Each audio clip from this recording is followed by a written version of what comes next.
महाराष्ट्राचा। नमस्कार, मी सुद्धा संध्याकाळमध्ये आपल्या सगळ्यांचं स्वागत। राज्याचे उपमुख्यमंत्री दिवंगत नेते अजित पवार यांचं विमान अपघातात दुर्दैवी निधन झालं। मात्र हा अपघात नसून त्यात घातपात असल्याचा संशय व्यक्त करण्यात आला असून त्यावरूनच अनेक आरोप प्रत्यारोप सुरू आहेत। रोहित पवार यांनी अनेक पत्रकार परिषदा घेऊन या अपघाताच्या आदल्या दिवशीच्या घटना तसेच विमानातील काही गोष्टी, काही त्रुटी निदर्शनास आणून दिल्या, पुरावेही सादर केले। मात्र यावर राज्याचे महसूल मंत्री आणि भाजप नेते राधाकृष्ण विखे पाटील यांनी काल टीका केली होती।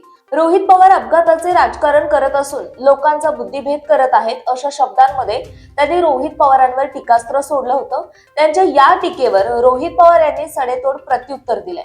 रोहित पवार यांनी गेल्या आठवड्यात मुंबई आणि दिल्लीत तसेच काल 18 फेब्रुवारीला मुंबईत पुन्हा पत्रकार परिषद घेत अजित पवार यांच्या विमान अपघाताबाबत अनेक प्रश्न उपस्थित केले। ब्लॅक बॉक्स, विमानातील इंधन तसेच व्हीएस कंपनीशी सत्तेतल्या काही लोकांची जवळीक अशा अनेक मुद्द्यांवर रोहित पवार यांनी भाष्य केलं होतं। मात्र त्यांच्या या पत्रकार परिषदेनंतर विखे पाटील यांनी रोहित पवारांवर बोचरी टीका केली।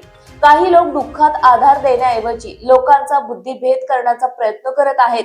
कोण काय म्हणतं याला फार महत्त्व देण्याची गरज नाही, हा स्वतःची पोळी भाजण्याचा प्रयत्न आहे असे ते म्हणाले होते। त्यांच्या याच टीकेवर रोहित पवार यांनी एका पोस्ट मधून प्रत्युत्तर दिलंय।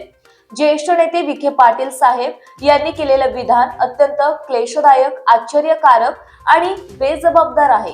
अजितदादांसारखा दुर्दैवी प्रसंग कधीच कुणाच्याही कुटुंबावर ओढवू नये।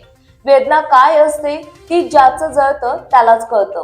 अजितदादांच्या अपघाताच्या विषयावर मी राजकारणाचा र शब्दही उच्चारला नसताना विखे पाटील साहेब ओढून ताणून या विषयाला राजकारणाशी जोडून विमान अपघाताच्या चौकशीला वेगळं वळण तर देत नाहीत ना।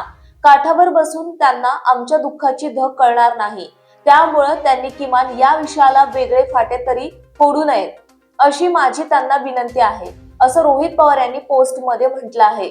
ताज्या आणि महत्त्वपूर्ण बातम्या पाहण्यासाठी आजच आमच्या संध्या लाईव्ह न्यूज चॅनलला YouTube वर सबस्क्राईब करा आणि बेल आयकॉन प्रेस करा।